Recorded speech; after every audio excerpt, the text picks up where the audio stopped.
If you live in the Western United States, California, Oregon, or Washington like I do, hopefully you're staying safe. Hopefully you've not lost anything in these tremendous fires.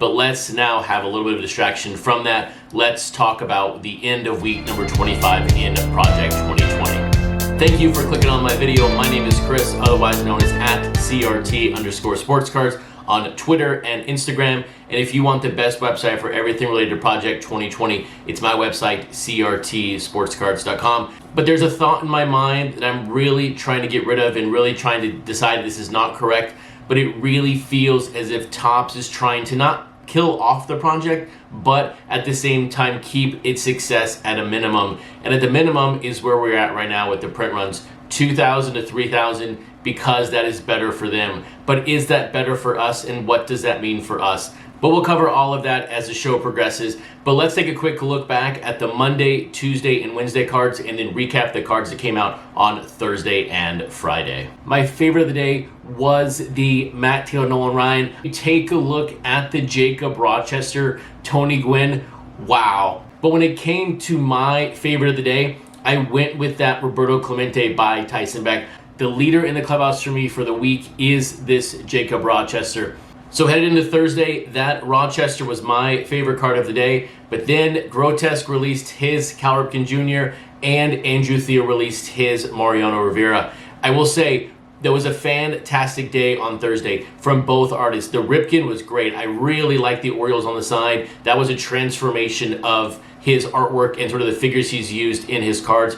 I also just recently released my top 10 video for Grotesque when it comes to his first 10 cards in Project 2020. So check out that video. I'll have it linked right here. Take a look at that after this video. And on the Mariano, a fantastic work by Andrew Theo. Here again though, I really wish it was bigger. A ton of detail in these cards, but a great card overall. And then on Friday, we had Keith Shore release his Willie Mays and Fucci release his Ichiro. As I said on Twitter, I'm not too sure if I'm supposed to be confused by these cards, like these cards, dislike these cards, buy them, not buy them. These were two very interesting pairings together. I do understand the reference on the Willie Mays to the photo of him playing the guitar. I really wish that Old Man Allen had picked up this photo also for his card, because it'd been great to see how the Keith Shore sells versus the Old Man Allen. But it was a really cool interpretation. We're gonna find out in the next couple of hours how well it sold. I have no idea. On the Ichiro, I picked up 5 copies, not because I'm buying Fucci, not because I'm buying Ichiro himself for the set. I just kind of like this card. It's really interesting. I don't know the mushrooms in the background. I don't really get this card. It's a card I look at and I'm super intrigued by. So I just picked it up to have 5 copies in the future. We'll see what happens with it. But when it comes to the card of the week, the one card, if I had to only pick one of the 10, which one would it be? I have to go with the hometown advantage here. I have to go with the Cal Ripken by Grotesque. The Rochester Tony Gwynn is just fantastic, but I went with the Grotesque Cal Ripken because it's an evolution of the set. It's an evolution of his card. The Orioles on the side are what draw me in. The green is phenomenal. I think it's a fantastic display piece. I say that a lot with a lot of cards, but I really think if you're a Ripken fan or a Grotesque fan, you put this in the center of your collection, it's going to look really, really good. But then on the Rochester, it's a fantastic card. As I've said numerous times, I have stopped sleeping on Rochester. Many of his recent cards from the good and on have just been fantastic. His Ichiro is awesome. His Gwynn has been fantastic. So I would take a look at his cards. A lot of them are low printed. There could be potential here for these cards for him as an artist. He still has a lot of cards left. And now taking a quick look at the print runs for the week, the leader in the clubhouse going into the last 2 announcements is that Derek Jeter by Old Man Allen, 4,300. The second highest printed card is Don Mattingly by JK5. And then the other cards, Nolan Ryan, Mariano, very similar, 3.2, just under 3.2. And the lowest card of the week is the Tony Gwynn by Rochester and the Ripken by Grotesque. But by the time you see the video, we might have the print runs for the Ichiro and the Willie Mays. There is a potential one of those 2 cards could come underneath the lowest numbers right now, the Rochester or the Ripken. We will find out. But when you think about this set overall, this is where we're at the moment in the set. 2,000 print runs, 3,000 print runs. the big cards printing over 4,000, and maybe a major card, maybe a bin baller, maybe a Jameson printing 7,000, 8,000, maybe a Mike Trout printing 9,000, 10,000. I think that's where we're at for the moment, and I think that's where we're going to be at for the foreseeable future. And it begs the big question, is this what Topps wants? Let's dive into all of that right now.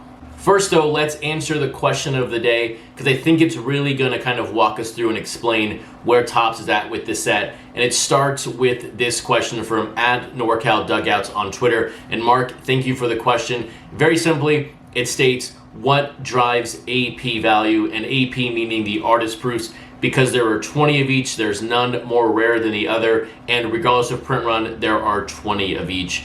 Let's start out with saying, an artist proof, I myself personally have never been interested in them for a couple of different reasons. Number one, I could never get them. Obviously, the bots on the website are grabbing them up, and then any platinum member on Topps has the ability to buy them. Now, I don't know if they can buy them at the beginning or they're able to buy them on the back end if there are orders that are canceled, but that is the reason why people like Twins Jake has so many artist proofs, because they're able to purchase them directly, whereas the average consumer cannot, like myself. So for that reason, I've never been interested in them. Number two, they're not an artist proof. These have no real connection to the artist. They're just printed, extra 20 copies. They put the silver frame on them and they call them an artist proof. They're just like a red refractor on a chrome card or a blue parallel on a paper card. They're not connected to the artist at all. So for that perspective, I have not been interested in them at all. So if they're not connected to the artist in any way, why do they exist? And I'll be very clear here. I have zero insider information. I have never spoken to Topps. I have never spoken to anyone with direct knowledge about these contracts to work. I can only talk about what I've seen on the internet, which we know is maybe real, maybe not at times, but it looks like the artist proofs are sold at a higher price for one reason. They cover the direct commission to the artist on each piece, whereas as in they're going to give the artist, $2 or $3 grand per piece of artwork. That artist proof covers that dollar amount, so they're free and clear. And then any other base cards that are sold, they then pay the artist commission on the amount of cards sold throughout the 48-hour period. I will say on the blowout forums, Blake Jameson walked everyone through about a month or so ago how the commission works. He didn't give the percentages. I presume other artists are probably on all different contracts, but it is based on the amount of orders, but it depends on the amount of each order. As in, the artist will make more money if every one of us bought every single card just at $20. They make more money than if I then did a pre-order of a bundle of 10. That order is only $150 versus 10 cards at $200. So they make more money on the amount of dollars that Topps takes in. But that doesn't really matter here. What matters is the AP value and what drives it. And what drives it is going to be a perfect mixture of artist and player combined. Whereas you see Ben Baller talking about the fact that he'll spend a lot of money on any one of his artist proofs, that is naturally going to drive that artist proof way up. At the same time, you have someone like Grotesque on like a Cal Ripken artist proof. That's not going to be that big of demand. But then you have a Grotesque Mike Trout artist proof. That is going to go for more just because there are more collectors of Mike Trout. So at the end of the day, there is no scientific formula for figuring this out. It really depends on the artist and the player. But at the same time, there are probably, I would think, a lot of people who are collecting Project 2020 who have no interest in an artist proof. So if you're getting them at retail at $300 and you're trying to flip them, I would be careful. I would just be cautious, because who knows what the long-term value of these are, because they're not connected to the artist. So I got to give Topps credit for calling me an artist proof when they're not even an artist proof. But when you think about Topps and their perspective of this set right now, are they trying to stunt the growth? Are they trying just to get home to 400? Or are they looking to really ramp up production and make this set even bigger and better? I will say it's been incredibly frustrating to see Topps just kind of abandon the project from a marketing perspective. This is a set that 5.5 months after it released, we're still talking about, and we still have 3.5 months to go on this set. This is a challenge from an advertising perspective, because most products you don't want to talk about a month after release because you have a new product lined up. This is a set that you really want to talk about what has happened, because you still have a lot that's happening. And so if you can draw people into the set and then get them excited about what happened, they will then purchase cards in the future. But it really feels as Topps is like, I just don't want to sell any more cards. We're very happy with 3,000 to 4,000, so we can just get to 400. Because there are a lot of positives right now in this set, but nobody is really talking about it. We are just a couple of print runs away from selling 2 million base cards in Project 2020. Now, when I talk about 2 million, I'm not talking about the 1-of-1s or the 20 artist proofs, because those are normal all the time. They're always printed.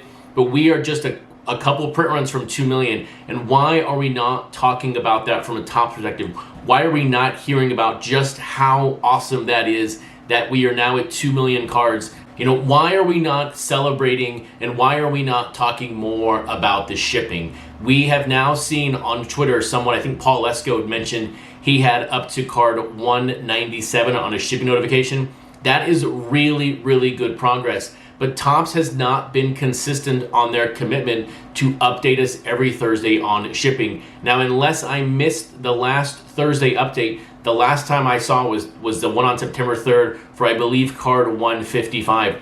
We're getting very, very close. Yes, we're still 50 cards away, but at one time we were over 100 cards away when it came to what we were selling and what was shipping. So there's a lot of positive things here. One thing I wish Topps had done, and I still hold out hope that they might do this, but we're a little bit late in the set for this. I would love to see a 5 to 6 minute video of them walking the fans through the process from order to shipment. This is a very different process than packing out a regular base product where you just wrap them in packs and ship them out. This is a lot of hand work and hand labor, and I would love a behind the scenes 5-minute video of what it takes to pack up one single order of Project 2020, because that would explain a lot. That would explain why they can't ship them out every single day and stick up with the numbers, because it is more labor intensive, and it would also deliver the fans a level of transparency that would be amazing, and then people would understand why the cards are not shipped out day by day. And the third one here is the quality of the cards is continuing to improve from the way they're being shipped. Topps has done a fantastic job of making sure these cases are getting to our houses not as scratched as they were. During the height of the bubble, the quality was just abysmal, and it was terrible. I get it, centering is still an issue. I understand that. I don't know if they can ever fix that. But Topps has done a lot of good things over the past 30 to 45 days. But you wouldn't know that because they're not talking about it. And because they're not talking about it is the reason why I feel that they're not interested in driving this set to where it could be at and driving to its true potential. Maybe the biggest problem with this set is it became an instant flip target, and that is what drove up the bubble. And that is what caused all of the nightmares for Topps in this set. Maybe they are scared to drive this set the way it should be. Maybe they're okay letting the artists do their own work. Maybe they're okay letting Blake Jamieson do a nightly stream interviewing the artists. But it's just amazing to see them just kind of abandon this altogether when this set is so revolutionary. And we look back in 5 to 10, 15 years on the set, we're going to be able to talk about where we were and what we did during this set. So when we look down the road 3.5 months to December, if Topps in fact continues to not advertise the set, continue to not talk about it, what does that mean for the value on the secondary market? Now, I understand Topps has no responsibility for anything on the secondary market. All they care about and all they should be responsible for is selling them at retail. I really think that it's going to take us longer and longer and longer for these cards to appreciate if we do not get new buyers into the set. Football starts today. Although I have no interest in the football season, I'm barely watching the baseball season, there is going to be further eyeballs possibly taken off of this set because of more sports coming back on. So when you think about the appreciation of the secondary pricing, it's just going to take longer. We could also start to see more of the first player cards come down because 5.5 months into the set, it's very, very hard to find somebody who does not have the cards they need at the moment. There are people who are missing the bubble cards who need to go back and pick them up for $5 to $6. But bubble card sales are not the true market in Project 2020 because we can never look at a Ben Baller card or a Blake Jamieson Mike Trout and say, well, that card is now up to $7 or $8 and the market's now healing. What matters is first and second player pricing with Forgotten 7. So continue to check out my website. I am going to continue to update that pricing every single day. I know for 100% fact I am not going anywhere. I am with this set. If I'm the last guy talking about this set on December 31st, the last guy to turn the lights out, I am all about this set. I just wish Topps would get behind it a little bit more. Getting print runs up to maybe 5,000 to 6,000, getting new buyers in is not the worst thing. I just wish they weren't afraid to be successful and to show the power of this set. We will see what happens over the next 3.5 months. I hold out hope that we're going to have a resurgence of buyers coming in, where this project is going to go off on a high note. But we'll see what happens. Hopefully you liked the video, and if you did, please give it a thumbs up. And if you want to hear more news and notes from me or my thoughts around Project 2020, check out that playlist on the screen right now.